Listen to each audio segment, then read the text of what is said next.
సాయి ఒక ఫోటోగ్రాఫర్. అతను పల్లె ప్రాంతాల్లో పురాతన దేవాలయాలు, పల్లెలు, పాత భవనాల ఫోటోలు తీయడంలో ప్రత్యేకత ఉన్నవాడు. ఒకసారి అతను కర్ణాటక సరిహద్దుల్లో ఉన్న ఓ పల్లెకు వెళ్ళాడు. ఆ పల్లె పేరు ఎవ్వరు గుర్తుపెట్టుకునేలా ఉండదు. ఎందుకంటే అది ఇప్పుడు ఖాళీగా ఉంది. అప్పటి గ్రామస్తులు చెబుతారు, ఆ పల్లెలో రాత్రివేళ గజ్జెల శబ్దం వినిపిస్తుంది. ఎవరైనా ఆ శబ్దం వెంబడి వెళ్తే తిరిగారారు. ముందు అతను అంగీకరించలేదు. బహుశా జంతువు లేదా గాలి అని అనుకున్నాడు. కాని ఆ శబ్దం ఒక్కసారి కాకుండా మళ్ళీ మళ్ళీ వినిపించింది. వెంటనే కెమెరా తీసుకుని వీడియో తీయడం మొదలుపెట్టాడు. శబ్దం దగ్గరగా వచ్చింది. అతని హృదయం బలంగా కొట్టుకోవడం మొదలైంది.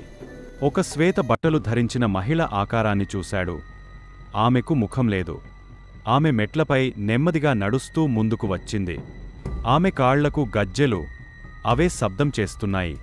అతను తల తిరిగా పారిపోవాలనుకున్నాడు. కాని కదలలేకపోయాడు. ఆమె అతని వద్దకి వచ్చింది. అతని చెవిలో నెమ్మదిగా పిచ్చి మాటలు అన్నారు. నువ్వు నా ఊరు ఎందుకు డిస్టర్బ్ చేస్తున్నావ్? ఆ తరువాత అతను స్పృహ తప్పాడు. 2 రోజుల తరువాత అతన్ని పక్క గ్రామం వాసులు ఒక చెట్టు వద్ద స్పృహ తప్పిన స్థితిలో కనిపెట్టారు.